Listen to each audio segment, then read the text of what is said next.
పులకేసి, రెండో పులకేసి అన్నట్టు ఉండదు కదా! అందుకనే వీళ్ళు రేటు వల్ల నడుస్తున్నది. అంటే భోగాపురం ఎయిర్‌పోర్ట్‌కి మేము భూమి సేకరించాం. అంటే మరి పూర్తి చేసింది ఎవరు? వీళ్ళే గదా! ఇప్పుడు జీతా ఓ సికందర్ అన్నట్టు ఎప్పుడొచ్చామన్నది గాదు. ఏం జేశామన్నది సమస్య అంటున్నాను. మొదటి 5 ఏళ్లలో వాళ్ళు మొదలుపెట్టారు. రెండో 5 ఏళ్లలో అప్పుడు మొదటి 5 ఏళ్లలో అశోక్ గజపతి రాజు గారు మన విమానయాన శాఖ మంత్రిగా ఉండేవాళ్ళు. అనుకోకుండా అదృష్టవశాత్తు ఇప్పుడు రెండోసారి గూడా కూటమి ప్రభుత్వం వచ్చినంక రామ్మోహన్ నాయుడు ఉత్తరాంధ్రకు సంబంధించిన ఆయనే ఉన్నాడు. అది కంటిన్యూ అవుతుంది. గతంలో నిజంగానే వాళ్ళు భూసేకరణ చేశారు జగన్మోహన్ రెడ్డి గారు కాదంటలేదు. కానీ నేను చేశాను ముఖ్యమంత్రి నీకు అప్పజెప్పారు 5 సంవత్సరాలు చేశారు. కనుక స్టేట్ వారికి సంబంధం లేదు. ప్రభుత్వాలు శాశ్వతం, అభివృద్ధి శాశ్వతం. ఈసారి ఏదైతే ఎయిర్‌పోర్ట్ ఇంకొక 5, 6 నెలల్లో జూన్‌లో అంటున్నారు. మన వాణిజ్య మార్గాలకు కూడా సుగమం అవుతది. సమస్య లేదు. ఈ క్రెడిట్ వారు మానుకోండి. మేము చేశాం చెప్పడం. అన్యాయం అయితే మళ్ళీ ఒకరి మీద ఒకటి బదనం చేసుకుంటారు. అప్పుడు అభివృద్ధి విషయంలో పోటీలు పడి నేను చేసినా అంటున్నాడు. అన్యాయం విషయంలో పోటీలు పడి నేను చేసినా అనరు. ఎదుటి వాడి మీద నెట్టేస్తుంటారు. రేవంత్ రెడ్డి గారు ఒక బాంబు ఇక్కడ పేలిస్తే ఇది ఎగిరి ఇక్కడ పేలడే, తెలంగాణలో పేలడే. ఎక్కడే పేలింది? ఆంధ్రప్రదేశ్ ముఖ్యమంత్రుల మధ్యన ముఖ్యమంత్రి, మాజీ ముఖ్యమంత్రి మధ్య అటు పేలింది. చూశాం కదా! అంటే ఏమైంది? ఇప్పుడు ఆపింది లెక్క ఉంది గదా! 2021లోనే ఆగిపోయింది. 22లోనే ఆగిపోయింది అని జీవో చూపెడుతున్నారు. ఇటు పక్కన బీజేపీకి సంబంధించిన జలవనరుల నిపుణుడు వెదిర శ్రీరామ్ స్పష్టంగా చెప్పిండు. అది ఎన్‌జీటీ వల్ల ఆగింది. బీఆర్ఎస్ ఆపలేదు, వీళ్ళు ఆపలేదు అంటున్నారు. తప్పు కదా! బీఆర్ఎస్ కంప్లెయింట్ చేస్తేనే కదా ఎన్‌జీటీలో ఆగింది. ఎన్‌జీటీలో బీఆర్ఎస్ అంటే బీఆర్ఎస్ కాదు. మన మహబూబ్‌నగర్ జిల్లాకు చెందిన శ్రీనివాస్ అంటే ఆయన కంప్లెయింట్ చేసి ఎవరు చేసినా కూడా ఆగిందయితే అప్పుడు హయాంలోనే కదా అని బీఆర్ఎస్ అంటుంది. కాదు నేను చంద్రబాబు నాయుడుతో మాట్లాడాను. క్లోజ్ సర్క్యూట్ ఒక రూమ్‌లో మాట్లాడి మేము అనుకున్నాం. ఆయన ఆపారండి. ఆగిన దాన్ని మళ్ళీ ఆపడమేంది? గతంలో ఎప్పుడో ఆగిందని మళ్ళీ ఆపడమేంది అనే సమస్య వీళ్ళు అంటే 4 ముక్కలు, 5 ముక్కలు ఆట ఆడుతున్నారు మనోజ్. ఒకటేమో మేము ఆపాము చంద్రబాబు నాయుడు గారితోనే అని చెప్పి అసెంబ్లీ సాక్షిగా మన రేవంత్ రెడ్డి అబద్ధం అని ఆడాలి. ఎందుకంటే అటు మన చంద్రబాబు నాయుడు గారు కూడా కరెక్ట్ గా నిన్నటి దాకా ఇవ్వలేదు. నిన్న కొంత వివరణ ఇచ్చే ప్రయత్నం చేశాడు. జగన్మోహన్ రెడ్డి ఆరోపించిన తర్వాత వివరణ ఇచ్చాడు. ఏమని?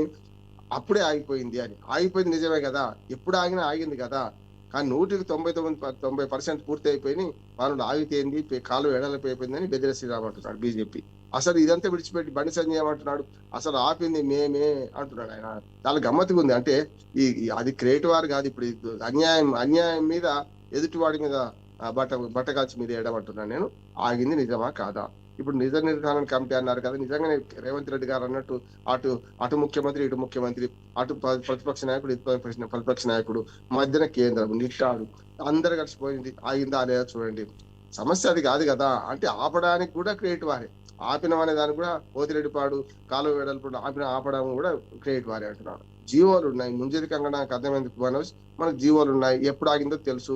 ఇది ఒక్క విషయాన్ని పక్కన పెట్టి అందరూ కూడా గుడుగుడు కొంచెం గుండె రాగమన్నట్టు అందరూ ఆడుకుంటున్నారు. ప్రజలతో ఆడుకుంటున్నారు. ప్రజల మనోభావాలతో ఆడుకుంటున్నారు. దయచేసి మీరు ప్రజల మనోభావాలు రెచ్చగొట్టకండి. భావోద్రేకాలు రెచ్చగొట్టకండి. భావోద్వేగాలు ఉంటాయి. కానీ భావోద్రేకాలుగా మార్చారండి వాటిని. దయచేసి ఈ వారిని ఇక్కడ ముగిస్తే మంచిది. లేదంటే వాస్తవాలు చెప్పండి అందరూ కూడా. ఒక వాస్తవం మనకు అర్థమవుతుందంటే ఇప్పుడు జగన్మోహన్ రెడ్డి గారు ఉన్నప్పుడు ఇది ఆగింది. బీఆర్ఎస్ కంప్లైంట్ చేసింది. లేకపోతే ఇంకెవరో కంప్లైంట్ చేసి ఆగిందని నాకు అర్థమవుతుంది. మన చంద్రబాబు నాయుడు గారు దానికి క్లారిటీ ఇచ్చి అయ్యా మా తరఫున ఆగింది అప్పుడే అని గట్టిగా కంప్లైంట్ చేయాలి. అసెంబ్లీ సాక్షిగా అబద్ధం చెప్పినందుకు ఈయన మీద సభా హక్కుల తీర్మానం పెట్టాలి రేవంత్ రెడ్డి మీద. అంతే కదా! బీఆర్ఎస్ మన సభకే పోలేమన్నాడు. దాకా 5 రోజులు జరుగుతాయి చూసినాం కదా! అంటే వీళ్ళు ఎంతసేపు ప్రజల్లో అపోహలు సృష్టించడం, ప్రజల్లో అసత్యాలు, అర్ధసత్యాలు ప్రచారం చేసి తమ రాజకీయ పబ్బం కట్టుకోవడానికి చేస్తుంది తప్ప ఇంకోటి ఏమీ లేదు. ఇందులో స్పష్టంగా ఆగింది 2022లో జీవో కనపడుతుంది. ఎన్‌జీటీ వాళ్ళ తీర్పు కనపడుతుంది. అంతకంటే మనకేం కావాలి? మనం అర్థం చేసుకోవాల్సింది వీళ్ళందరూ చెప్పేది వినాలి. మధ్యకి చిలికితే వెన్న మాత్రం బయట తీసుకోవాలి. అందరూ అబద్ధాలు ఆడుతున్నారు అర్థమవుతుంది. ఆంధ్రప్రదేశ్లో కరెంట్ ఛార్జీలకు సంబంధించినటువంటి న్యూస్ చూస్తున్నాం. దినపత్రికలో అదే వార్త వచ్చింది. సీఎం చంద్రబాబు నాయుడు మంత్రులతో సమావేశం నిర్వహించారు. ఆ సమావేశంలో ఏదైతే కూటమి ప్రభుత్వం తీసుకున్నటువంటి నిర్ణయాలను కూడా వెల్లడించారు. యూనిట్ 4 రూపాయలకి 3 ఏళ్లలో కరెంట్ ఛార్జీ ఆ మేరకు తగ్గిస్తామంటూ సీఎం చంద్రబాబు నాయుడు చెప్పుకొచ్చారు. కూటమి వచ్చే నాటికి ధర 5.19 రూపాయలుగా ఉండేది. ప్రస్తుతం దానిని 4.90కి తీసుకొచ్చాం. మార్చికి మరో 10 పైసలు తగ్గిస్తాం. సీఎం లిఫ్ట్పై తప్పు చేసింది వాళ్ళే. జగన్ హయాంలోనే ఆగింది. నాడు కళ్ళు మూసుకొని నేడు నిందల. ఇలాంటి వాటిల్లో వాళ్ళు సిద్ధహస్తులు. తిరుమలలో మద్యం బాటిల వ్యవహారం వైసీపీ నైజానికి నిదర్శనం. ప్రధానంగా మనం చూస్తున్నాం క్యాబినెట్ భేటీలో CM Chandrababu, deputy CM Pawan Kalyan, మంత్రులు, అధికారులతో పాల్గొన్నటువంటి సందర్భంలో కూడా ప్రధానంగా ఇటు వైసీపీ పైన ఆరోపణలు చేస్తూనే మరోవైపు కరెంట్ ఛార్జీల మీద తగ్గిస్తున్నామంటూ కూడా చెప్పుకొచ్చినటువంటి పరిస్థితి ఉంది. ఎలా చూడొచ్చు అంటే ఈ వార్తని బండారు రామ్మోహన్ రావు గారు? అంతే కదా, వినియోగదారులకు ₹4 అందిస్తే మంచిదే. అయితే హైడ్ ఛార్జెస్ అని వీటిని ప్రభుత్వమే భరిస్తుంది. ఇప్పుడు ₹7, ₹8 కూడా కొంటున్నారు. కరెంటు పీక్ అవర్స్ లో, పీక్ డేస్ లో వీళ్ళు విద్యుత్ సంస్థల ద్వారా, అంటే విద్యుత్ ఉత్పత్తి సంస్థల నుంచి ₹7, కూడా కొంటున్నారు. అదంతా అదనంగా పడుతుంది కనుక అదనం భారం ప్రజల మీద పడేయము అని చెప్పిన మాట అది. యాక్చువల్ గా జరిగిందని ప్రజలకు తగ్గించడం కాదు ఇక్కడ సమస్య. తగ్గిస్తే మంచిది కాదు అట్లని. రెండోది ఏంటంటే విద్యుత్ రంగ సంస్కరణలలో ప్రధానంగా జరగాల్సింది ఏంటంటే విద్యుత్ కొనుగోలు ఒప్పందాల్లో చాలా అవినీతి ఉంది. అన్ని ఏ ప్రభుత్వం వచ్చినా అదే చేస్తుంది. గతంలో ఉమ్మడి ఆంధ్రప్రదేశ్ లో జరిగింది అదే. మేము దాని మీద ఎందుకంటే మేము పశ్చిమ గోదావరి జిల్లా కళ్ళ చెరువు, అట్లాగే తెలంగాణలో గజ్వేల్, అంటే ఇప్పుడు కేసీఆర్ ని ప్రతినిధి వహించిన గజ్వేల్ నియోజకవర్గంలో, అట్లాగే చెంచల్గూడ హైదరాబాద్ లో మేము గతంలో లోక్సత్తా ఉద్యమ సంస్థ తరఫున మేము దీని మీద మా పూర్తి స్థాయిలో ఫ్రాంచైజీ తీసుకొని పనిచేసిన వాళ్ళం. అప్పుడు మనకు అర్థమైంది ఏంటంటే ప్రభుత్వానికి కొన్ని సూచనలు చేసినాం కూడా. మేము ఏమనంటే విద్యుత్ రంగ సంస్కరణలు కావాలి. విద్యుత్ రంగంలో మీరు పెద్ద కొనుగోలు ఒప్పందాల్లో పీక్ అవర్స్ లో ₹7, ₹8, ₹11 పెట్టుకుంటున్నారు. దాని మిగతా ప్రజలకంత మీద భారం వేయలేం కదా. ఇప్పుడు విద్యుత్ రంగ సంస్కరణలో ముఖ్యంగా ఏంటంటే ఉచితాలు, అనుచితాలు ఇవ్వడద్దని మేము దాన్ని అంటున్నాం. ఇప్పుడు 200 యూనిట్లు ఫ్రీ అన్నారు. ఎవరికి ఇస్తున్నారు?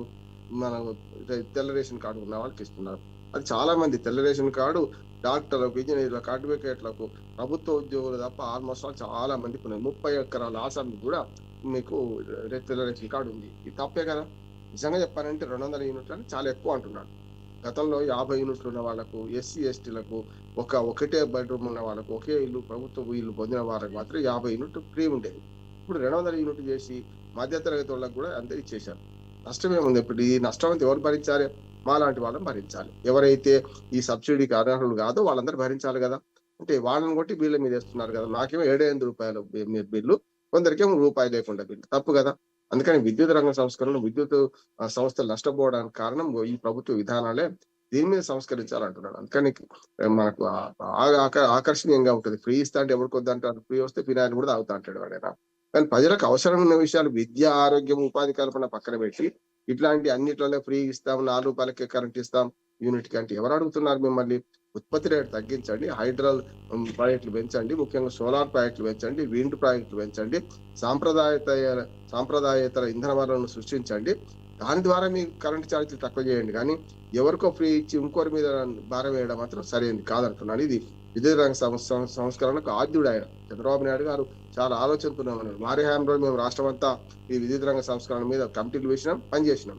కనుక ఇప్పటికైనా సరే ఆయన ఈ చీప్ పాలిటిక్స్ కోసం, అంటే అనుచిత ఉచితాలు ఇస్తే తప్ప ప్రజలు ఓటేయరు అనుకునే పరిస్థితికి వచ్చి అడవిగాని హామీలు ఇచ్చారు. ఆ హామీల్లో ఇది ఒక భాగం అంటున్నాను నేను. ఈ విద్యుత్ రంగాన్ని పాడు చేయడం, నాశనం చేయడం అంటున్నాను. ఇట్లా సబ్సిడీలు ఇట్లాంటివి ఇవ్వడం వల్ల అంటున్నాను. రైట్.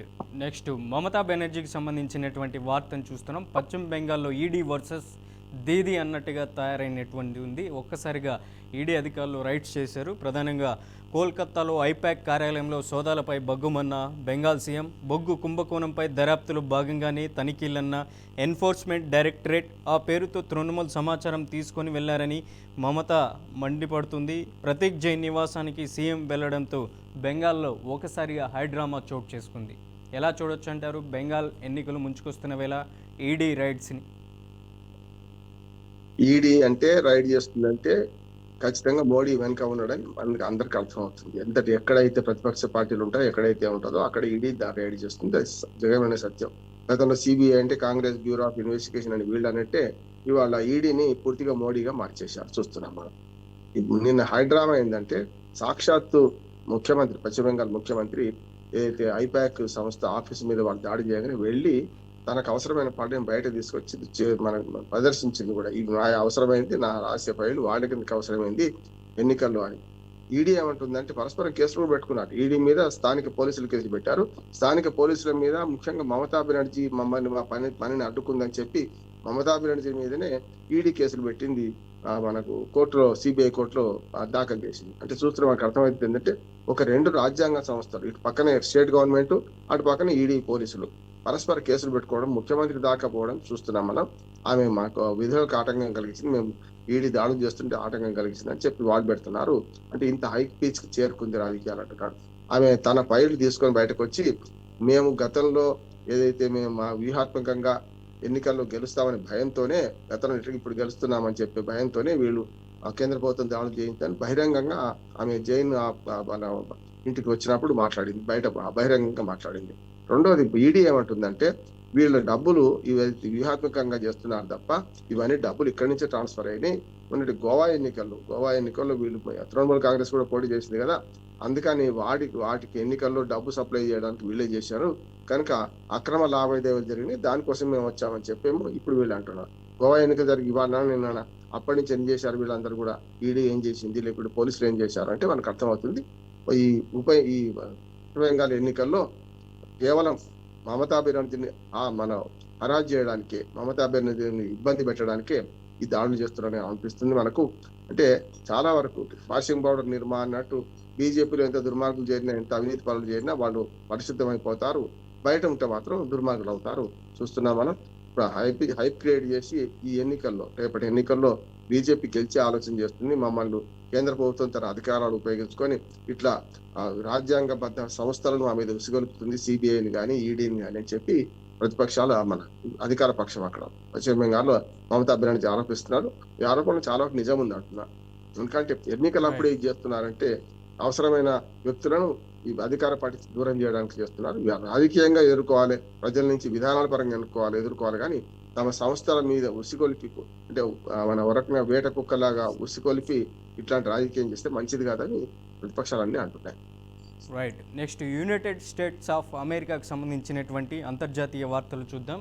ప్రధానంగా రష్యా నుంచి చమురుకుంటే 500% సుంకాలు విధించాలి. ఎవరైతే రష్యా నుంచి ఏ దేశాలు చమురు కొనుగోలు చేస్తున్నాయో ఆ దేశాల మీద భారీగా టారిఫ్ విధించాలనేసి కూడా డొనాల్డ్ ట్రంప్ అక్కడ ఉన్నటువంటి వైట్ హౌస్లో సమావేశమయ్యారు. బిల్లు ప్రవేశపెట్టడానికి ట్రంప్ గ్రీన్ సిగ్నల్, వచ్చే వారమే ఓటింగ్కు అవకాశం. బిల్లును ప్రతిపాదించిన సెనేటర్ గ్రహ అలాగే భారత్ చైనాలపై తీవ్ర ప్రభావం చూపనుంది. కుప్పకూలిన స్టాక్ మార్కెట్లు అంటూ కూడా మనం చూస్తున్నాం.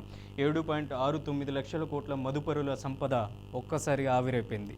ఎలా చూడొచ్చు అంటారు ఈ వార్తని? ఇటీవలనే వెనిజులా అక్రమాలపై కన్నెర్ర చేసి వెనిజులా అధ్యక్షుడిని ఆయన భార్యను పట్టుకెళ్లి బందీగా పెట్టుకున్నారు. ఒక దేశం మీద ఇంకో దేశ అధ్యక్షుడు దాడి చేసింది, ఇద్దరు మార్కెట్స్. రెండోది ఇటీవలనే ఉత్తర అట్లాంటిక్ లో ఉద్రిక్తం నెలకొన్నది. ఉత్తర అట్లాంటిక్ మహాసముద్రంలో మొదలు వెనిజులా నౌక అనుకొని దాడి చేయడం, ఆ తర్వాత దాని రష్యా జెండా చూసి రష్యా జెండా అయినా సరే మనకేమిటని దాని మీద దాడి చేయడం, దాన్ని సీజ్ ద షిప్ అని చెప్పి మన గతంలో చూసాం కదా, పవన్ కళ్యాణ్ ఏదో అక్కడ అన్నట్టు అట్లా డైలాగ్ కొట్టడం, ఇవన్నీ చూసాం మనం. ఇప్పుడు మూడో దానికి తెరదీశారు. అసలు ఆయన ఎవరు సుంకాలు విధించడానికి? మనం రష్యాతో మనం చేసుకుంటాం, రష్యా మనకు ఫ్రీగా పంపుతుంది అనుకోండి, వాడికి ఏం నష్టం అంటున్నాడు.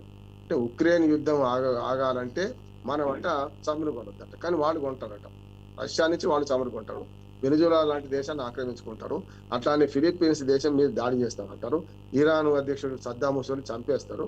అంటే ఇవన్నీ చేసుకుంటూ వాళ్ళు ఇష్టమైన పని చేసుకుంటుంటే పోతే మోడీ ఎందుకు ఊరుకుంటున్నాడు అన్నమాట వచ్చింది. కానీ సుంకాల యుద్ధంలో మనం పరస్పరం సంప్రదింపుల ద్వారా తప్ప ఇంకోటి ఏం చేయలేదు. అంటే మన ఇంటికి వాళ్ళ ఇంట్లో ఇల్లు ఎంత దూరమో వాళ్ళ ఇంటికి మన ఇల్లు ఎంత దూరం, కనుక ఈ సంబంధాల విషయంలో, ఈ సుంకాల విషయంలో మనదైన రీతిలో మనం చేస్తాం. ఇప్పటికే 50 నుంచి 100% సుంకాలు వేసినా కూడా మనం భరించడం, అవసరమైతే అంటే మన ఎగుమతుల మీద వేశారు, వాళ్ళ దిగుమతుల మీద ఏమీ లేదు, మన ఎగుమతుల మీద వేశారు. వాళ్ళ దిగుమతులకు కూడా కొన్ని అనుమతులు తెచ్చుకున్నారు. ఉదాహరణకు పత్తి దిగుమతికి కానీ, ఇతరత్ర దిగుమతులకు కానీ, ఇంధన దిగుమతికి కూడా అమెరికాతో తప్పనిసరి ఒప్పందం చేసుకోవాల్సి వచ్చింది. మనం రాజకీయ సంబంధాలు మనకు ఆర్థిక సంబంధాలు నియంత్రిస్తాయి, కానీ ఆర్థిక సంబంధాలు ఒక్కోసారి తప్పనిసరి మనకు కొన్ని ఈడుకునే పెడుతుంటాయి కనుక చేయాల్సి వచ్చింది. ఇప్పటికీ సోవియట్ యూనియన్ తోని, సోవియట్ రష్యాతోని మనము చమురు దిగుమతి చేసుకుంటూనే ఉన్నాం, తగ్గించాం. అమెరికాతో కొంచెం పెంచుకోవాల్సి వచ్చింది. ఇవన్నీ కూడా ఎట్లా ఉంటాయంటే ఆర్థిక రాజకీయ సంబంధాలు అనేది ఈ రెండు పరస్పర ఆధారితాలు. ఈ రెండిట్లలో ట్రంప్ చేస్తున్న పని దుర్మార్గమైన పట్టి, ఎడాపెడా ట్రంప్ అని ఎటు పడితే అటు చెరిపేస్తున్నాడు. ప్రపంచ మార్కెట్ ఆర్థిక రంగాన్ని అతలాకుతలం చేస్తున్నారు. కానీ ఇంట్లో అంటే ఆయన అమెరికా దేశంలో మాత్రం ట్రంప్ చర్యల పట్ల పూర్తి నిరసన వ్యక్తం అవుతుంది. కమ్యూనిస్టులను మొత్తం ఏర్పాటేస్తా అంటే న్యూయార్క్ లో మతము ముస్లిం ఆయన ఎన్నికైండు, కమ్యూనిస్ట్ ఎన్నికైండు. ఎట్లా ఎన్నికైండు? స్వయంగా ట్రంపే పోయి ప్రచారం చేసిన ఎన్నికైండు. కనుక అమెరికాలో మీ దేశాన్ని మీరు చక్కదిద్దుకోండి, ప్రపంచ దేశాల సంగతి తర్వాత సంగతి అని ప్రపంచ ప్రజలంతా ఘోషిస్తున్నారు. అమెరికా అధ్యక్షుడు చేస్తున్న ఈ చర్య ఏదైతుందో ఏదో దుర్మార్గం. అంటే అన్ని రకాలుగా తనను తాను నాశనం చేసుకుంటున్నాడు, ఎదురు ప్రపంచాన్ని నాశనం చేస్తున్నాడు. ఇంకా 3 ఏళ్ళు ఎట్లా భరించాలో నాకు కూడా అర్థం అవుతలేదు. నిజంగా చెప్పాలంటే వచ్చే 3 ఏళ్ళు, ఇప్పుడు జనవరి 20 వస్తే సంవత్సరమే అయింది, కానీ ఇంకొక 3 ఏళ్ళు నేను భరించాల్సి వస్తుంది. ఈ 3 ఏళ్లలో ప్రపంచవ్యాప్తంగా ఎంత విధ్వంసం సృష్టిస్తారు, ఎన్ని యుద్ధాలు చేస్తారు. యుద్ధాలకు వ్యతిరేకం అంటాడు, శాంతి అంటాడు, శాంతి బహుమతి కావాలంటాడు. మరి వెనిజులా అధ్యక్షుడు తీసుకుపోయి లోపల పడేసుకున్నాడు, తన దేశాన్ని తీసుకెళ్ళిండు. ఇది సరైనది కాదు. కానీ ప్రపంచమంతా నువ్వు దొంగ, నువ్వు తప్పు చేస్తున్నావు అని అంటున్నా కూడా నవ్విపోదురు కాక నాకేట సిగ్గు అని దేవులపల్లి కృష్ణశాస్త్రి గారు కవిత రాసినట్టు ఇవాళ ట్రంప్ పనితీరు అట్లా ఉన్నది. ట్రంప్ పట్ల అందరు వేలెత్తి చూపుతున్నా సరే ఆయన ఎట్లా పడితే అట్లా ఏ రకంగా ఇవాళ ఒకటి దోస్తే మళ్ళీ రేపటికల్లా నిర్ణయం అయిపోతుంది. ఈ 500% సుంకం కూడా మరి అసలు మన వాళ్ళ కాంగ్రెస్ లో తేలుతుందా తేలదా చూడాలి. తేలదని అనుకుంటున్నాను నేను. ఫెడరల్ కోర్టులు వ్యతిరేకంగా తీర్పిచ్చినాయి, సుప్రీంకోర్టు ఆయనకు వ్యతిరేకంగా తీర్పిస్తున్నాయి, చాలా సార్లు మొట్టికాయలు వేస్తుంది. అయినా సరే తనదైన రీతిలో పోతున్నారు. మరి అమెరికా అధ్యక్షుని టెంపరీ ట్రంప్ తోని ఇప్పుడు మొత్తం ప్రపంచవ్యాప్తంగా వారికి కొత్త సమస్యలు సృష్టిస్తారు. పాత సమస్యలు తీర్చిన తర్వాత సంగతి కొత్త సమస్యలు సృష్టిస్తున్నారు మనకు అనుకోవచ్చు. రైట్. బండా రామ్మోహన్ రావు గారు, ఇవాళ న్యూస్ పేపర్లో వచ్చినటువంటి ప్రధాన అంశాలపై మీ విశ్లేషణ అందించినందుకు ధన్యవాదాలు. Thank you so much.